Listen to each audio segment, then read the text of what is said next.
শুরু হচ্ছে রেডিও তেহরানের বাংলা সংবাদ। রেডিও তেহরান বিশ্ব সংবাদ। সংবাদ শিরোনাম।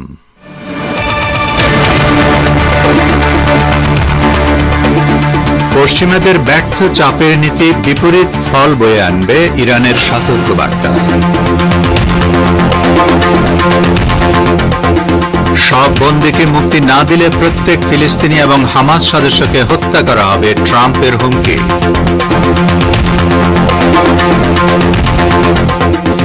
নির্বাচন করবে কিনা সেই সিদ্ধান্ত আওয়ামী লীগের, জানালেন বাংলাদেশের অন্তর্বর্তী সরকারের প্রধান উপদেষ্টা অধ্যাপক মোহাম্মদ ইউনূস।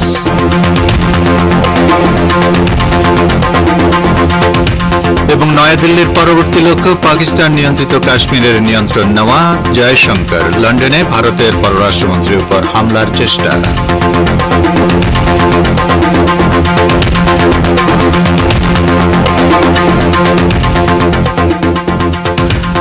আসসালামু আলাইকুম শ্রোতা বন্ধুরা, গুরুত্বপূর্ণ সংবাদ শিরোনাম শুনলেন এতক্ষণ। এবারে বিস্তারিত বিশ্ব সংবাদে আপনাদের আমন্ত্রণ জানাচ্ছি আমি নাসির মাহমুদ।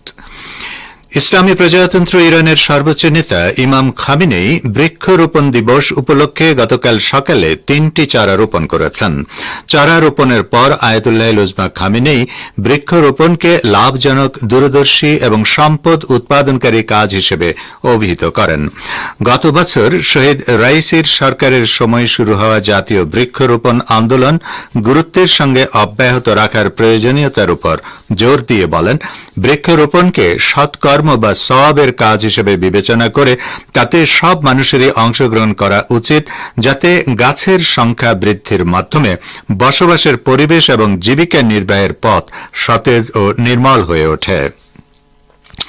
ইসলামী বিপ্লবের নেতা প্রতি বছর নিজের পক্ষ থেকে বৃক্ষরোপণকে একটি প্রতীকী কাজ হিসেবে গণ্য করে সবাইকে একথা মনে করিয়ে দেন যে বৃক্ষরোপণ কেবল তরুণদের জন্য নয় এবং বিভিন্ন বয়সের সকল মানুষেরই এই গুরুত্বপূর্ণ, মহান, প্রয়োজনীয় ও মহৎ কাজের জন্য উৎসাহ ও প্রেরণা খুঁজে পাওয়া উচিত। গাছ কাটা এবং কৃষি জমি অন্য কাজের ক্ষেত্রে রূপান্তরের বিরুদ্ধে সতর্ক করে দিয়ে আয়াতুল্লাহ খামেনেই আরও বলেন, কারিগরি কারণ ব্যতীত এবং অতি প্রয়োজন ছাড়া গাছ কাটা ক্ষতিকর এবং বিপজ্জনক। আন্তর্জাতিক আণবিক শক্তি সংস্থা IAEA-তে নিযুক্ত ইরানের রাষ্ট্রদূত সতর্ক করে দিয়ে বলেছেন, তেহরানের উপর একতরফাভাবে পারমাণবিক বাধ্যবাধকতা মেনে চলার জন্য চাপ প্রয়োগের পশ্চিমা কৌশল কেবল অকার্যকরী নয়, বরং এতে বিপরীত ফল বয়ে আনবে। IAEA-এর বোর্ড অব গভর্নর্সের এক সভায় বক্তব্য রাখতে গিয়ে মোহসেন নাজিরি তেহরানের বিরুদ্ধে পশ্চিমা পৃষ্ঠপোষকতার নিন্দা প্রস্তাব এবং ইরানের পারমাণবিক অস্ত্র তৈরির মিথ্যা দাবির উপর ক্রমাগত নিষেধাজ্ঞা আরোপের বিষয়ে কথা বলেছেন।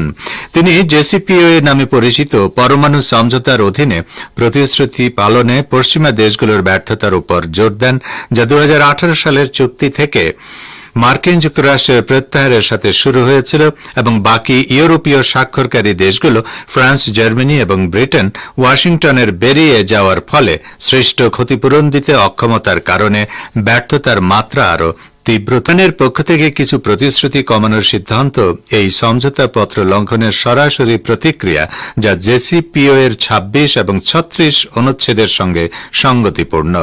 চুক্তির আওতায় অন্যান্য পক্ষ তাদের বাধ্যবাধকতা পালনে ব্যর্থ হলে ইরানের পাল্টা প্রতিকারমূলক ব্যবস্থা নেওয়ার অধিকার এতে দেওয়া হয়েছে বলেও জানান তিনি আবারও জোর দিয়ে বলেন যে পারমাণবিক চুক্তির অধীনে ইরানের প্রতিকারমূলক ব্যবস্থাগুলো কেবল তখনই পরিত্যাগ করা হবে যদি মার্কিন যুক্তরাষ্ট্র, ইউরোপীয় ইউনিয়ন এবং চুক্তির 3টি ইউরোপীয় পক্ষের নিষেধাজ্ঞাগুলো কার্যকর এবং প্রমাণ সাপেক্ষে প্রত্যাহার করা হয়। নাজিরি বলেন, অভিজ্ঞতা দেখিয়েছে যে কিছু পক্ষের দ্বারা অনুসৃত সর্বোচ্চ চাপের নীতি কেবল অকার্যকরী নয়, বরং এতে বিপরীত ফলও বয়ে আনে। মার্কিন প্রেসিডেন্ট ডোনাল্ড ট্রাম্প হুমকি দিয়েছেন যে গাজা উপত্যকায় আটক বাকি ইসরায়েলি বন্দীদের অবিলম্বে মুক্তি না দিলে এ উপত্যকার ফিলিস্তিনিদের এবং হামাসের প্রতিরোধকামী সদস্যদের হত্যা করা হবে।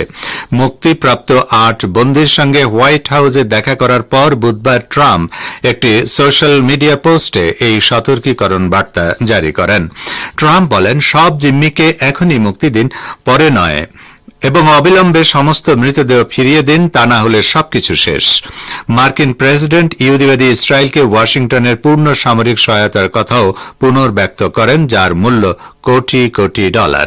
তিনি বলেন, আমি ইসরায়েলকে কাজ শেষ করার জন্য যা যা প্রয়োজন তা পাঠাচ্ছি। যদি তোমরা আমার কথা মতো কাজ না করো, তাহলে একজন হামাস সদস্য নিরাপদ থাকবে না। তিনি আরও সতর্ক করে দেন যে ইসরায়েলি বন্দীদের অবিলম্বে মুক্তি না দিলে নরক মূল্য দিতে হবে। ডোনাল্ড ট্রাম্প বলেন, এটি তোমাদের জন্য শেষ সতর্কীকরণ। আমার নেতৃত্বের কসম, এখনই গাজা ছেড়ে চলে যাওয়ার সময়। তোমাদের কাছে এখনো সুযোগ আছে। এদিকে যুদ্ধবিধ্বস্ত গাজার পুনর্গঠনে আরব নেতাদের প্রস্তাব প্রত্যাখ্যান করেছে আমেরিকা ও ইহুদিবাদী ইসরায়েল। গাজার দখল প্রশ্নে প্রেসিডেন্ট ডোনাল্ড ট্রাম্প তার অবস্থানে অটল রয়েছেন বলে জানিয়েছেন দেশটির এক কর্মকর্তা। মঙ্গলবার রাতে মার্কিন জাতীয় নিরাপত্তা পরিষদের মুখপাত্র ব্রায়ান হিউজ এক বিবৃতিতে বলেন, আরব নেতাদের বর্তমান প্রস্তাবে গাজার বাস্তবতাকে আমলে নেওয়া হয়নি। বর্তমানে গাজা বসবাসের অনুপযোগী, ধ্বংসস্তূপ ও অবিস্ফোরিত বোমা এবং গোলা থাকায় সেখানে মানুষের পক্ষে বসবাস করা সম্ভব নয়। ব্রায়ান হিউজ দাবি করেন, হামাস মুক্ত গাজাকে পুনর্গঠনের ব্যাপারে প্রেসিডেন্ট ট্রাম্প তার পরিকল্পনায় অটল রয়েছেন। যুদ্ধ পরবর্তী গাজা পুনর্গঠনের জন্য ট্রাম্পের দেওয়া প্রস্তাবের বিকল্প প্রস্তাব গ্রহণ করতে মঙ্গলবার মিশরের রাজধানী কায়রোয় এক জরুরি বৈঠকে বসেন আরব নেতারা। এতে মিশরের দেওয়া প্রস্তাবটি সর্বসম্মতভাবে গৃহীত হয়। সম্মেলনের সমাপনী বক্তব্যে মিশরের president general Abdul Fattah al CC বলেন, ফিলিস্তিন রাষ্ট্র প্রতিষ্ঠা ছাড়া মধ্যপ্রাচ্যের সত্যিকার শান্তি প্রতিষ্ঠা সম্ভব নয়।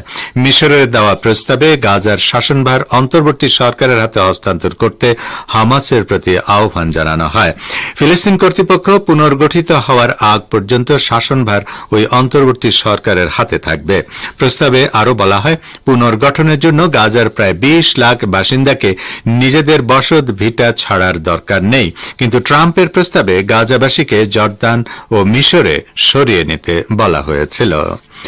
আপনারা বিশ্ব সংবাদ শুনছেন রেডিও তেহরান থেকে। বাংলাদেশ, ভারত ও মধ্যপ্রাচ্যের শর্টে 25 মিটার ব্যান্ডে আর বিশ্বজুড়ে ইন্টারনেট ও স্যাটেলাইটে। বাংলাদেশের অন্তর্বর্তী সরকারের প্রধান উপদেষ্টা অধ্যাপক মোহাম্মদ ইউনুস বলেছেন, আওয়ামী লীগ আগামী জাতীয় সংসদ নির্বাচন করবে কিনা সেই সিদ্ধান্ত তাদের নিজেদেরই নিতে হবে। পশ্চিমে একটি গণমাধ্যমকে দেওয়া এক সাক্ষাৎকারে তাঁর এই অবস্থানের কথা জানিয়েছেন তিনি। প্রতিবেদনে বলা হয়েছে, আগামী জাতীয় সংসদ নির্বাচনে শেখ হাসিনা ও তার দল অংশ নেবে কিনা সে ব্যাপারটি এখনও পরিষ্কার নয়। মানবতা বিরোধী অপরাধের অভিযোগে তার বিরুদ্ধে বাংলাদেশে পরোয়ানা রয়েছে। এ ব্যাপারে ঢাকায় তার সরকারি বাসভবনে দেওয়া সাক্ষাৎকারে অধ্যাপক ইউনুস বলেন, আওয়ামী লীগ নির্বাচন করতে চায় কিনা সেই সিদ্ধান্ত তাদেরই নিতে হবে। আমি সেই সিদ্ধান্ত নিতে পারি না। নির্বাচন কমিশন সিদ্ধান্ত নেয় কে নির্বাচনে অংশ নেবে। তিনি বলেন, যদি আমাদের প্রত্যাশা অনুযায়ী সংস্কারগুলো দ্রুত করা যায় তবে ডিসেম্বরে নির্বাচন অনুষ্ঠিত হবে। আর যদি সংস্কারের দীর্ঘ প্রক্রিয়া থাকে তবে আমাদের আরও কয়েক মাস লাগতে পারে। বাংলাদেশে চলমান সহিংসতায় দায়ীদের বিরুদ্ধে ব্যবস্থা না নিয়ে বরং সরকার উল্টো ন্যায্যতা দিচ্ছে বলে আওয়ামী লীগ যে অভিযোগ তুলছে সে ব্যাপারেও প্রধান উপদেষ্টাকে প্রশ্ন করে বিবিসি। জবাবে অধ্যাপক ইউনুস বলেন, আদালত আছে, আইন আছে, থানা আছে, তারা গিয়ে অভিযোগ করতে পারে, তাদের অভিযোগ নথিভুক্ত করতে পারে। আপনি অভিযোগ করার জন্য থানায় যান এবং দেখুন আইন তার নিজস্ব গতিতে চলছে কিনা। ভারতের পররাষ্ট্রমন্ত্রী এস জয়শঙ্কর বলেছেন, নয়াদিল্লির পরবর্তী লক্ষ্য পাকিস্তান নিয়ন্ত্রিত কাশ্মীরের নিয়ন্ত্রণ নেওয়া। এই ইস্যুতে আমরা ধাপে ধাপে এগোচ্ছি এবং আমি মনে করি ইতোমধ্যে অনেকাংশে আমরা এটিকে গুছিয়ে এনেছি। আজ ব্রিটেনের আন্তর্জাতিক সম্পর্ক বিষয়ক থিঙ্ক ট্যাঙ্ক সংস্থা চ্যাথাম হাউসকে দেওয়া এক সাক্ষাৎকারে তিনি একথা বলেন।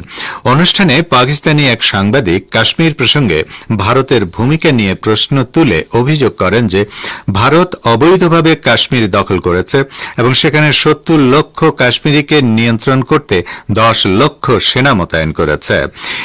তিনি জানতে চান প্রধানমন্ত্রী নরেন্দ্র মোদী কি মার্কিন প্রেসিডেন্ট ডোনাল্ড ট্রাম্পের সঙ্গে সম্পর্ক ব্যবহার করে কাশ্মীর সমস্যা সমাধান করবেন। ভারতের পররাষ্ট্রমন্ত্রী আরও বলেন, জম্মু কাশ্মীরের যে অংশটি পাকিস্তান অবৈধভাবে দখল করে রেখেছে সেটিকে ভারতের মানচিত্রভুক্ত করা। আমি আপনাকে গ্যারান্টি দিয়ে বলছি, যদি এই লক্ষ্য আমরা সফলভাবে অর্জন করতে পারি সেক্ষেত্রে কাশ্মীর ইস্যু নামে আর কোনো সংকট থাকবে না। এটিই এই সংকটের চূড়ান্ত সমাধান। এদিকে লন্ডন সফরকালে ভারতের পররাষ্ট্রমন্ত্রী এস জয়শঙ্করের উপর স্বাধীনতাকামী গোষ্ঠী খালিস্তানিরা হামলার চেষ্টা চালিয়েছে। এ সময় ভারতের জাতীয় পতাকা ছিঁড়ে ফেলার ঘটনাও ঘটে। আজ ভারতীয় বার্তা সংস্থা ANI জানিয়েছে, গতকাল রাতে লন্ডনের চ্যাথাম হাউসে একটি আলোচনা সভায় যোগ দিতে গিয়েছিলেন জয়শঙ্কর। খালিস্তানপন্থীরা পতাকা নিয়ে জড়ো হয়েছিলেন অদূরে রাস্তার উপর। পুলিশের সামনেই সেখানে তারা ভারত বিরোধী নানা স্লোগান দেয়।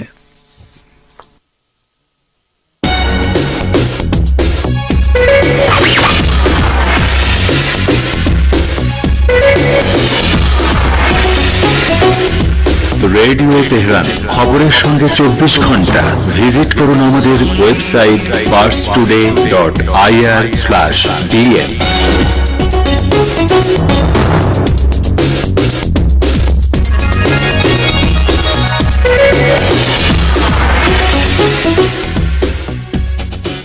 বিশ্ব সংবাদে আবারও স্বাগত আপনাদের।